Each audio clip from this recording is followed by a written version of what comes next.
Welcome to Kiran TV.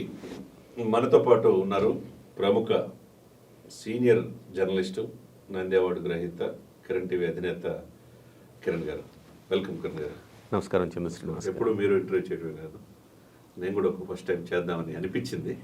ఏమంటారు? Well sir, మంచిది. కిరణ్ గారు, మనం దాదాపు రాజకీయాలని సునిశ్చితంగా పరిశీలించినప్పుడు పాలిటిక్స్ అనేది తెలిసిన వాళ్ళే పాలిటిక్స్లో సక్సెస్ అయ్యేది. అదే సమయంలో పాలిటిక్స్ ఈజ్ అ పాయిజన్ కూడా. అందరూ కూడా పాలిటిక్స్లో సక్సెస్ అవ్వరు.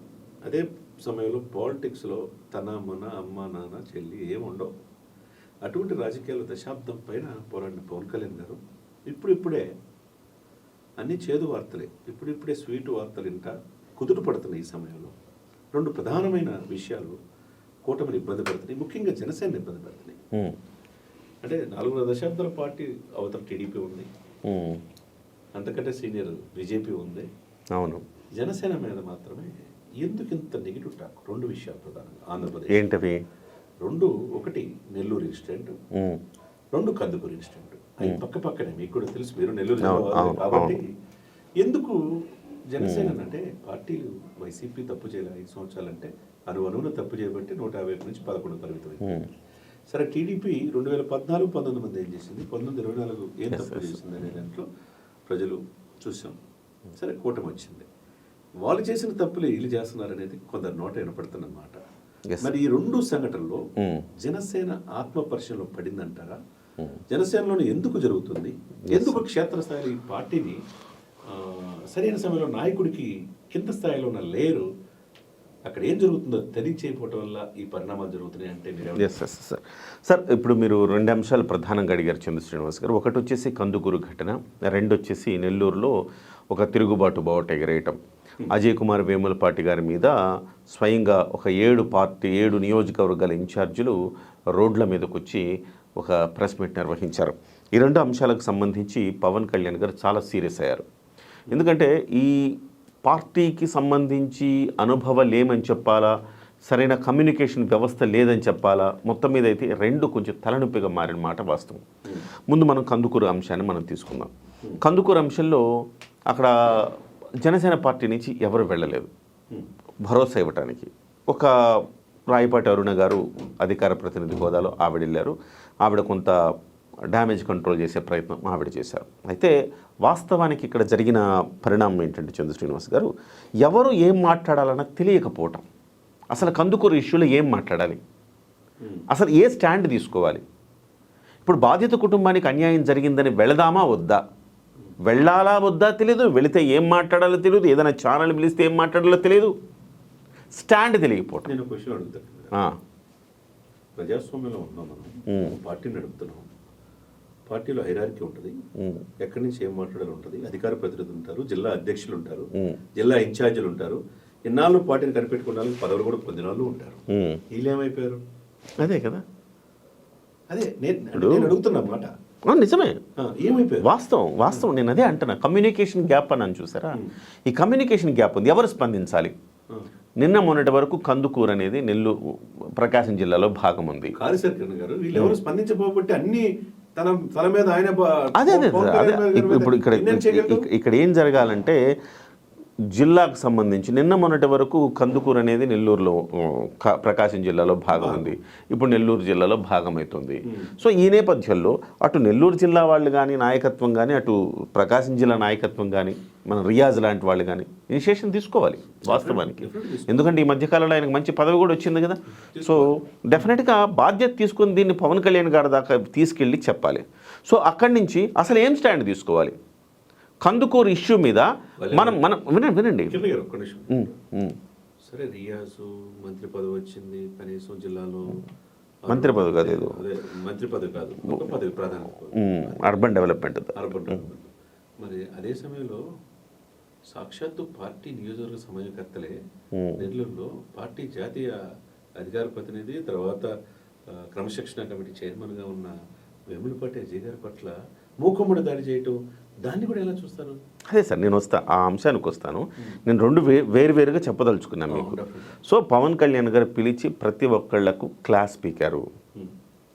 అసలు కందుకూరు ఇష్యూలో చిన్న ప్రకటన కూడా చేయలేకపోయింది జనసేన పార్టీ.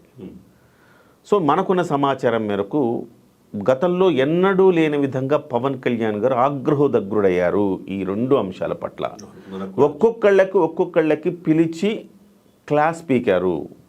గతంలో ఎప్పుడు కూడా ఇంత ఆవేదన చెందలేదు పవన్ కళ్యాణ్ గారు, ఇవాళ అంత ఆవేదన చెందారు అనేది మనకు వస్తున్న సమాచారం.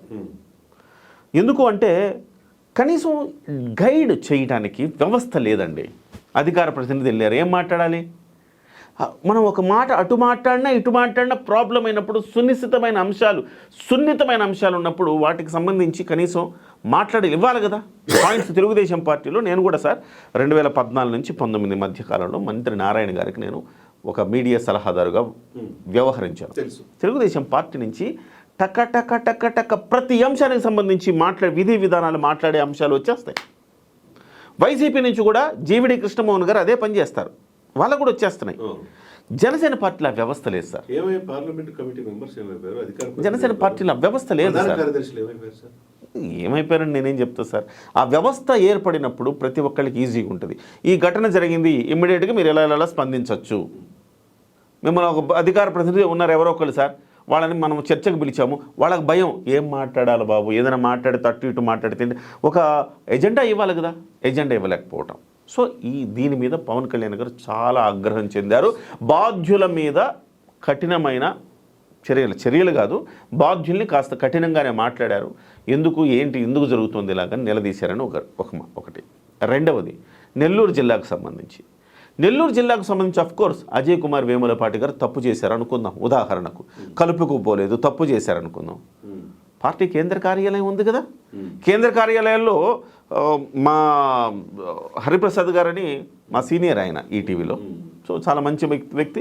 సార్కి చెప్తే సార్ అన్న పరిష్కరించేవాళ్ళు కదా, పొలిటికల్ కార్యదర్శే కదా, పెద్ద ఆయన దాకా తీసుకెళ్లేవాళ్ళు కదా. వాళ్ళు అవన్నీ పక్కన పెట్టి రోడ్ల మీదకి వెళ్ళడం ఏంటండి? పవన్ కళ్యాణ్ గారిని బజార్ మీద పెట్టడం కదా. ప్రతిదానికి పవన్ కళ్యాణ్ గారు స్పందించాలంటే ఎట్లా స్పందిస్తారు? ఇదొక పెద్ద ప్రాబ్లం. ఈ విషయంలో కూడా పవన్ కళ్యాణ్ గారు చాలా సీరియస్గా స్పందించారని, సో అటువైపు అంటే వేములపాటి అజయ్ కుమార్ గారిని కాస్త ఆయన తప్పుల్ని ఆయనకి ఎత్తి చూపి ఆయనకి క్లాస్ పీకారు. ఇటువైపు ఈ 7 నియోజకవర్గ ఇన్ఛార్జీలు ఎవరైతే ఉన్నారో వాళ్ళని మాత్రం లెఫ్ట్ అండ్ రైట్ ఇచ్చారని మనకు తెలుస్తున్న సమాచారం. ఎస్పెషల్లీ అంటే మీకు నేను ఈ అంశంలో నాకు ఒక ఆలోచన కూడా వచ్చింది చంద్ర శ్రీనివాస్ గారు. ప్రతి దగ్గర పాయింట్ ఆఫ్ కాంటాక్ట్లని ఇన్ఛార్జీలు ఉన్నారు. ఒక్కొక్కడు కనీసం మా నియోజకవర్గం కోవూరు నియోజకవర్గం ఉన్నది, పాయింట్ ఆఫ్ కాంటాక్ట్ చెప్పడి శ్రీనివాసరెడ్డి అంట. అతను అసలు జనాలు ఎవరికి తెలియదు. అసలు జనసేన పార్టీ అనేది ఉంది, దానికి ఒక జెండా ఉంది, అది జనాల్లోకి వెళ్ళాలి అన్న స్పృహ ఎవరికి లేదు. అందుకే నేనేమనుకున్నానంటే దీని మీద ఖచ్చితంగా ఒక డ్రైవ్ చేయాలి అనుకున్నాం. అది ఒక డ్రైవ్ చేయాలి సార్. మీకు పవన్ కళ్యాణ్ గారి దాకా తెలియాలి కదా సార్, తెలియచేయటం మన ఉద్దేశం ఏంటి సార్? సద్విమర్శ, పార్టీ కోసం సద్విమర్శ చేయాలి కాబట్టి చేస్తా. బాగుందంటే ఈ పరిస్థితులు అయితే దీని మీద కూడా నేనేమంటున్నానంటే ప్రతి నియోజకవర్గాలు అసలు పిఓసీలు ఎట్లా ఉన్నారు, ఇన్ఛార్జీలు పనిచేస్తున్నారా లేదా, అసలు జనసేన జెండాని ఇళ్లకి తీసుకెళ్తున్నారా లేదా అని తెలుసుకోవాలని ఒక తలంపు కూడా కలిగింది. చాలా దారుణం సార్. నెల్లూరులో కనీసం ఒక్క అభ్యర్థికి కూడా, ఒక్క ఇన్ఛార్జికి కూడా భవిష్యత్తులోనైనా మనం ఎమ్మెల్యే అవుదామన్న కాంక్ష లేదు. కనీసం బిల్డప్ చేసుకొని స్వతహాగా ఒక 1000 ఓట్లు తెచ్చుకునే ఒక సామర్థ్యం లేదు. ఇలాంటి వాళ్ళందరితోటి పవన్ కళ్యాణ్ గారు ఎక్కడ సార్ రాజకీయం చేయాలి? ఎప్పుడు సార్ పవన్ కళ్యాణ్ గారు ముఖ్యమంత్రి అవుతారు? ప్రతిదానికి పవన్ కళ్యాణ్ గారు బొమ్మ చూపించుకుంటే తప్ప ఓటు పడిన వాళ్ళు జనసేన పార్టీకి ఏం పనిచేస్తారు సార్? పార్టీని సంస్థగా నేనేమంటున్నానంటే పార్టీకి మీరు బలం అవ్వాలి, కానీ పార్టీనే మీకు 100% పార్టీ బలం ఎక్కడైంది? నువ్వు కనీసం నీకు ఒక పార్టీకి 35% నువ్వు పాస్ అయ్యే స్థాయి నీకుంటే మిగతా 60% జనసేన పార్టీ ఇస్తుంది నీకు. పవన్ కళ్యాణ్ గారి చరిష్మా ఇస్తుంది నీకు. 0 నుంచి 100 వరకు పవన్ కళ్యాణ్ గారే నీకు అవ్వాలి, బలం అవ్వాలంటే ఎట్లా సాధ్యమవుతుంది? ఎలా గెలుపు వస్తుంది? కాబట్టి ఈ అంశాల మీద పవన్ కళ్యాణ్ గారు చాలా ఆవేదన చెందినట్టుగా మనకు తెలుస్తుంది. ఖచ్చితంగా అందరికీ నిలబెట్టి క్లాస్ స్పీకర్ట.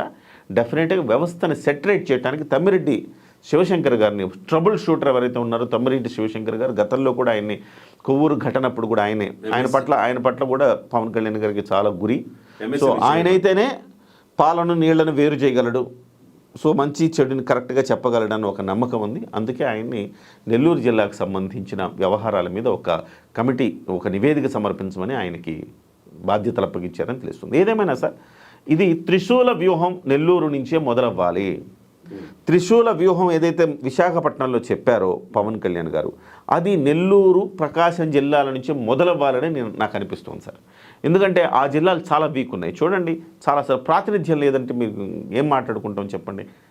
ప్రాతినిధ్యమే లేదా ఆ జిల్లాల్లో. కాబట్టి నెక్స్ట్ రాబోయే రోజుల్లో స్థానిక సంస్థల ఎన్నికలు ఉన్నాయి, ఖచ్చితంగా బలోపేతం చేయాల్సిన అవసరం ఉంది. డెఫినెట్గా పవన్ కళ్యాణ్ గారు సరైన దిశలో స్టెప్స్ తీసుకున్నారు. సో గతంలో అసలు భయపడిపోయారంట, అంత ఆగ్రహం వ్యక్తం చేశారంట పవన్ కళ్యాణ్ గారు. గతంలో ఎప్పుడు కూడా ఆయన అంత ఆవేదన చెందాలి. అంటే ఆయన పార్టీని ఇంత కష్టపడుతున్నాను నేను, కనీసం నాకు మీరు సపోర్ట్గా నిలవడం మానేసి మళ్ళీ నాకే కుర్చీ అంటే మొత్తం కూసాల కదిలేలాగా పార్టీకి సంబంధించి వ్యవహరించడం అనేది చాలా దారుణమైన వ్యవహారం అని ఆయన కాస్త నొచ్చుకున్నట్టుగా కూడా తెలిసింది సార్. చూశారు కదండి, కిరణ్ గారు ఇంత ఆవేదన నాకు దశాబ్దంగా తెలుసు కానీ ఎప్పుడు చూడలే. ఎందుకంటే రాష్ట్రంలో మార్పు రావాలి, కూటమి అధికారులు రావాలి, ప్రజలకి మంచి పరిపాలన రావాలని చెప్పేసి అనేక ఇంటర్వ్యూలు చేసిన కిరణ్ గారే జనసేన పార్టీ నేటి పరిస్థితి చూసి ఆవేదన వ్యక్తం చేస్తాడంటే, పార్టీ అధినేత అన్నీ తనే అవ్వాలంటే మీరెందుకు మరి? మీరు ఎమ్మెల్యేలు ఎందుకు? ఈరోజు 21 మంది ఎమ్మెల్యేలు గెలిపించాడు ఆయన, 20 మందిని గెలిపించాడు. 3 ఎంపీలని ఉన్నారు, ఇక్కడ ఎంపీస్ ఉన్నారు, 2 ఎంపీలు ఉన్నారు. తర్వాత టీడీపీని గెలిపించారు, బీజేపీని గెలిపించాడు. ఈరోజు దేశ రాజకీయాల్లో నేషనల్ పొలిటికల్ స్టార్గా అవతరించిన పవన్కి తన కుటుంబాన్ని, తన పార్టీని కాపాడుకునే క్రమంలో ఆయన పడుతున్న ఇబ్బందులు వర్ణాతీతం చెప్పుకోవాలా. ఆయన పాప దెబ్బల మీద దెబ్బలు తిని వ్యక్తిగతంగా గురై ఈరోజు అధికారంలో తీసుకొచ్చి 124 మంది ఎమ్మెల్యేలు ఆంధ్రప్రదేశ్ తీసుకొస్తే పార్టీ జనసేన కేడర్ ఏం చేస్తుంది? క్రియాశీలకమైన పార్టీని మేమే అనుకున్నాళ్ళు ఏం చేస్తున్నారనే ఆవేదనలో అర్థం ఉందన్నట్టుగా మనకు కనపడతా ఉంది. ఎందుకంటే కిరణ్ టీవీ అంతా మంచిగా కూటమి రావాలని, వైసీపీ ఎందుకు పోవాలి, ప్రజల్లో ఏముందని చెప్పకనే చెప్పాము. అదే సమయంలో ఈ 17 నెలల్లో తప్పొప్పులు చెప్పాల్సిన బాధ్యత కిరణ్ మీద ఉంది, నా మీద ఉంది. కాబట్టి ఆయన ఆవేదనలో అర్థం ఉందనేది అవగతం అవుతుంది. కాబట్టి పవన్ కళ్యాణ్ గారు ఆయన కోప్పడిందంటూ పర్ఫెక్ట్గా అర్థమవుతుంది. ఎవరైతే పార్టీకి పనిచేస్తారో వాళ్ళనే ఉంచుకొని మిగతా వాళ్ళు తీసేసేయండి. ఉన్న ఉపయోగం లేని వాళ్ళు ఎందుకు ఉన్నా. కాబట్టి అనవసరంగా నాయకుడికి చెడ్డపేరు కదా. ఏదేమైనా కానీ నెల్లూరు ఇన్స్టిట్యూట్లో కావచ్చు, కందుకూరు ఇన్స్టిట్యూట్లో కావచ్చు, సకాలంలో స్పందించాలి, పార్టీకి డ్యామేజ్ కాకుండా చూసుకోవాల్సిన పరిస్థితి ఉందనేది స్పష్టమవుతుంది. ఏదైనా తను చెప్పినట్టుగా త్రిశూల వ్యూహం అనేది పవన్ కళ్యాణ్ గారు చిన్నప్పుడు పెరిగిన ఆ నెల్లూరు, ఆ ప్రకాశం జిల్లాలోనే స్టార్ట్ చేసి పార్టీలో సమూలంగా మార్పులు చేసి పార్టీ జెండా మోసేవాళ్ళు ఎవరైతే ఉన్నారో వాళ్ళకే పార్టీ బాధ్యతలు ఆ యొక్క నియోజకవర్గాలు అప్పచెప్తే బాగుంటుంది అనేది అందరి అభిప్రాయం. Thank you sir. Thank you.